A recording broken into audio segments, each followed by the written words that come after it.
Good morning আমার বন্ধু বান্ধব আত্মীয় স্বজন যে যেখানে আছেন, আশা করি ভালো আছেন, সুস্থ আছেন।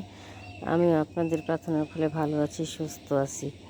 তো এই ভোর সকালে ঘুম থেকে উঠে আমি ভিডিওটা করলাম, যে দেখলাম যে আমার গাছে অনেক বেগুন নামছে, বড় বড় হয়ে গেছে। আর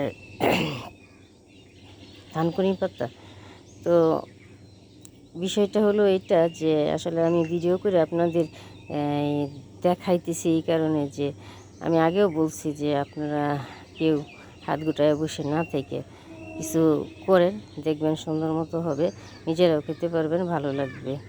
তো আমি কিছু পুদিনা পাতা উঠাইছি, আগেও উঠাইছিলাম। এই কলিক সে বলছে যে পুদিনা পাতা তার জন্য, পুদিনা না সরি থানকুনি পাতা তার জন্য নিয়ে যাওয়ার জন্য তারা এটা খাবে।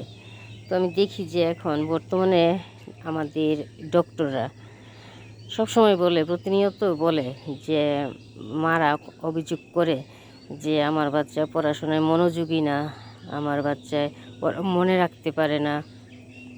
তো ডক্টর তখন একটা সিরাপের কথা লিখে দেয়, যদিও এরপরও বলে যে গ্রামে কিন্তু অনেক পাতা আছে, থানকুনি পাতা। প্রতিদিন সকালে যদি থানকুনি পাতার রস বা থানকুনি পাতার তরকারি রান্না করে বাচ্চাদের খাওয়ানো হয় বা বড়রাও খান, তাহলে অনেক উপকার পাবে। বাচ্চাদের ব্রেন ভালো থাকবে, বড়দের যত ব্যথা বেদনা আছে সব কমে যাবে, বিশেষ করে বয়স্করা। এরা যদি প্রতিদিন এটা খেতে পারে তাহলে এই সকল ব্যথা বেদনাগুলো কমে যাবে। কি সে হাঁটতে পারি না ব্যথা, হাঁটু ব্যথা, পায়ে ব্যথা, এই কোমর ব্যথা, সব ব্যথা কমে যাবে। আপনাদের কাছে আসলে অনুরোধ করি যে আমার ভিডিওগুলো যারা দেখেন, যদি ভালো লাগে আপনাদের কাছে, তাহলে অবশ্যই শেয়ার কমেন্টস করবেন, হ্যাঁ, যেন আরও 10 জন মানুষ আমার ভিডিওটা দেখতে পারে, দেখে যেন ওনারা কিছু জানতে পারে এবং শিখতে পারে। ইদানিং বাচ্চাদের অনেক চুলকানি হচ্ছে, অনেক চুলকানি নিয়ে হাসপাতালে আসে। তো আমরাও দেখি যে কিভাবে ইঞ্জেকশন দিই, আমরা কষ্ট লাগে, হাতগুলো ধরা যায় না, এইভাবে আসে কেনলা করে। তো বাচ্চাদের ছোট থেকে সব শাক সবজি খাওয়ার অভ্যাস করেন, তাহলে দেখবেন আপনার বাচ্চা সুস্থ থাকবে, আপনিও সুস্থ থাকবেন। তো আমি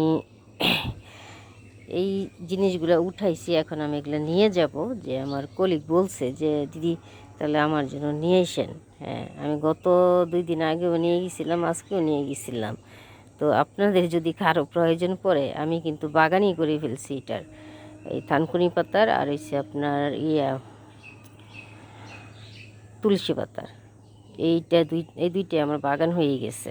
যদি কারো প্রয়োজন পড়ে অবশ্যই আমার বাড়িতে চলে আসবেন, আমি আপনাদেরকে দিব, আপনারা খাবেন, যেন আপনারা সুস্থ থাকেন, আমার গ্রামের আশেপাশে যারা আছেন সবাই সুস্থ থাকেন, এই কামনা করি। ধন্যবাদ।